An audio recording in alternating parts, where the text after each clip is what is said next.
ముఖ్యంగా మన సత్యనారాయణ గారితో నేను జాయిన్ అయిన దగ్గర నుంచి నాకు అనుభవం ఉంది. ఆ తర్వాత నాకు శ్రీనాథ్ గారు పరిచయం అయ్యారు.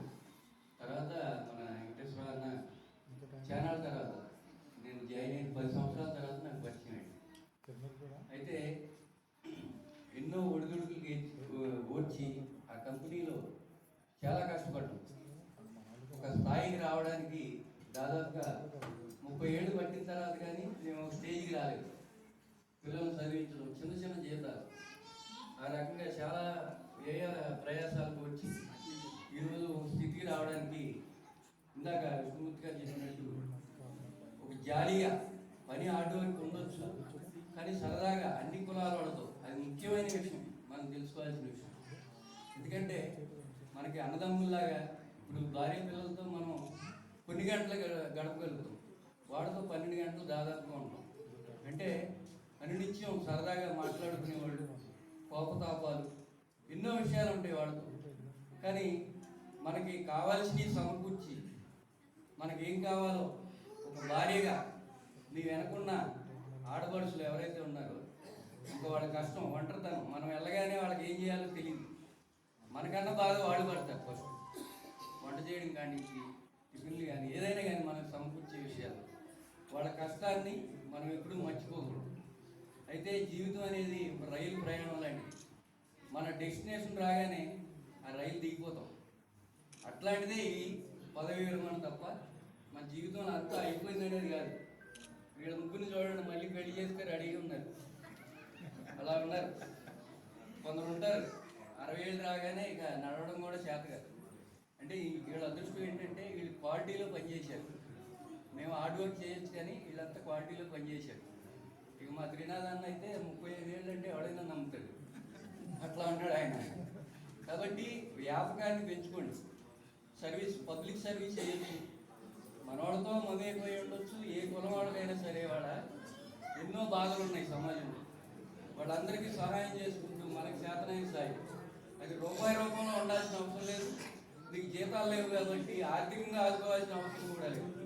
ఒక బ్లడ్ క్యాంప్ ఉంటుంది, లేకపోతే ఏదన్నా హాస్పిటల్లో సర్వీస్ చేయడం కానీ, మనకు తెలిసిన హాస్పిటల్, ఇప్పుడు అక్కడ మన వాళ్ళ హాస్పిటల్ ఏదండి, గమన్ హాస్పిటల్, గమన్.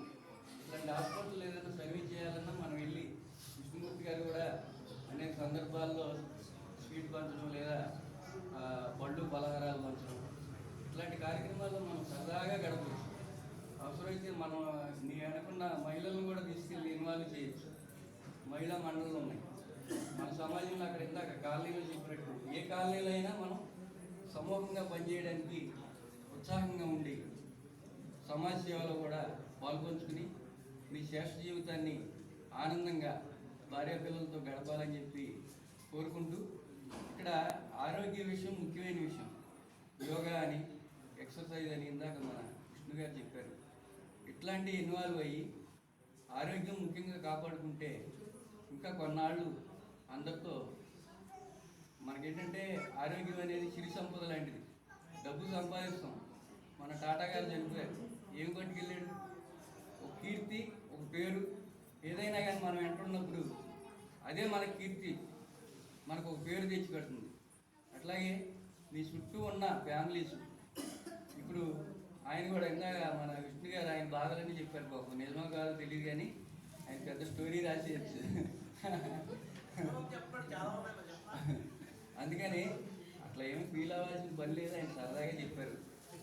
అయితే మీరు కూడా వంట చేసి సరదాగా ఇన్నాళ్ళు మీకు వండి పెట్టారు, ఇప్పుడు మీరు వంట చేయండి, తప్పే ఉంది, చేసి పెట్టండి. మీరు కూడా మంచి కుక్ అయితే బాగా వాళ్ళకి కూడా సంతోషంగా ఉంటుంది. వాళ్ళు కూడా ఎన్నో అనారోగ్యాలకు గురై ఉండొచ్చు అనేక సందర్భాల్లో.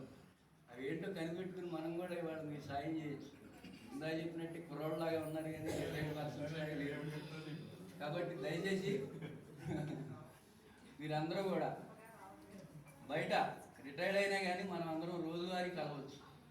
లోపల కంపెనీల్లో ఉన్న ఎంప్లాయీస్ కూడా చాలామంది మనవాళ్ళు ఉన్నారు.